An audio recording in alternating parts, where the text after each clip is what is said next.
National Weather Service in northern Indiana has issued a severe thunderstorm warning for St. Joseph County in southwestern Michigan, Branch County in southwestern Michigan, until 8:30 p.m. Eastern Daylight Time.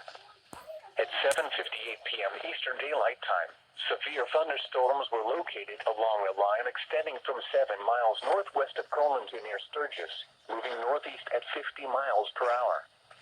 Hazard, 60 miles per hour in gusts and penny-sized hail.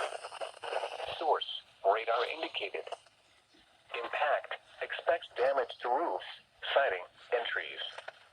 Locations impacted include Sturgis, Coldwater, Three Rivers, Bronson, Quincy, Union City, Centerville, Colon, Ray, Ottawa, Girard, Flourfield, Kinderhook, Fawn River, Batavia, Leonidas, California, Mendon, Burr Oak, and Gilead. This includes Interstate 69 in Michigan between mile markers 1 and 21. For your protection, move to an interior room on the lowest floor of a building.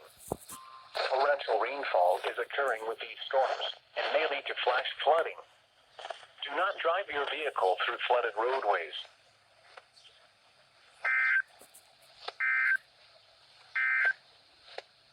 Now here is your local